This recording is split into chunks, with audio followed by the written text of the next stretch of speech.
At the 5th Federal Executive Council meeting of 2024, Section 2 of Phase 1 of the Lagos to Calabar Coastal Highway was greenlit. Federal Minister of Works David Umahi used the opportunity to give further information on approvals for this project. FEC also awarded Section 2 of Phase 1 of the Lagos-Calabar Coastal Highway. Let me just throw a little light on this project, against what anybody might be saying. First and foremost is that ESIA was obtained by Ministry of Works from the Ministry of Environment, 23rd of December 2023. That's the first approval. And second approval came in March 28, and further renewed in April 24th, all this year. And so the ESIA is a continuous process. The final certificate is given when the job is totally done or about to be concluded. Of significance is Arise's formal request for a copy of the EIA approval for Phase 1 made at the onset of May 2024. Regrettably, the Ministry of Environment has yet to respond, despite the EIA Act of 1992 stating that the public shall have the opportunity to comment on the environmental impact assessment for a project before a decision is given. Environmental activist Nemo Bassi comments on transparency regarding the new coastal highway. We don't even know where this EIA is, the draft submission is. It's a very shocking process, and it leaves a lot to be desired. And we should also note that the EIA process is not a one-off project. Even if you get the certificate of approval today, and you're going to carry a project that will last for 6 years, 7 years, 8 years, 10 years before you complete it, if there are changes along the way, you have to review that EIA and get a new approval. If you spend too much time and a time 5 years elapsed, for example, you have to review that EIA. So the EIA is going to be a living document, because the whole idea is to ensure that actions taken in the environment does not irreversibly harm the ecosystems in a way that could not be mitigated.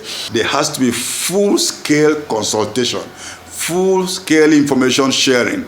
And the unfortunate thing is that even the Act itself does not specify exactly how this consultation should be carried out.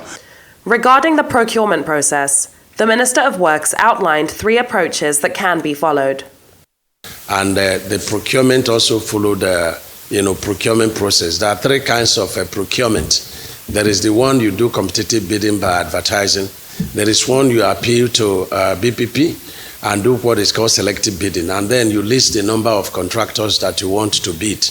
And there is one you do what is called restrictive bidding. And that's what FEC approved first before the procurement started.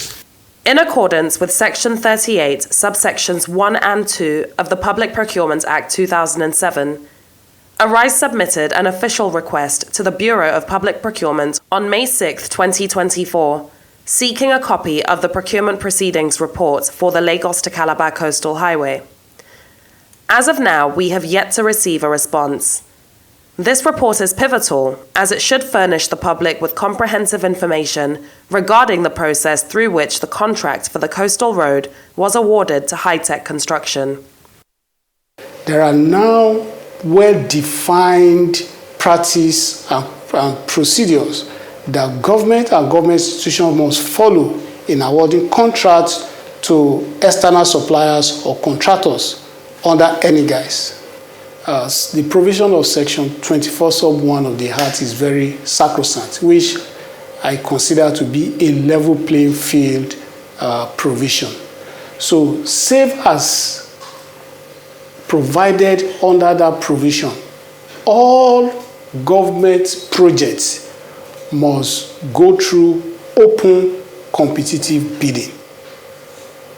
In other words, you can only, in exceptional circumstances, as provided for under the Act, to award a contract without going through open competitive bidding.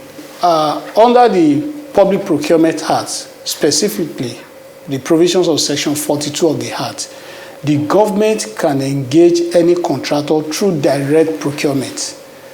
In other words, they can reach out to any contractor and request that the contractor should come and execute a particular project for them.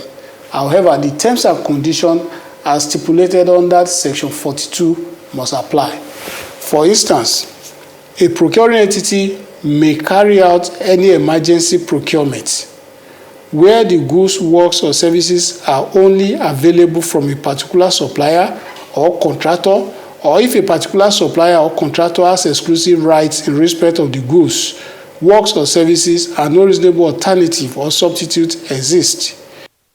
While some details were disclosed during the recent Federal Executive Council meeting, the absence of comprehensive public information underscores legitimate concerns regarding the adherence to due process for this project.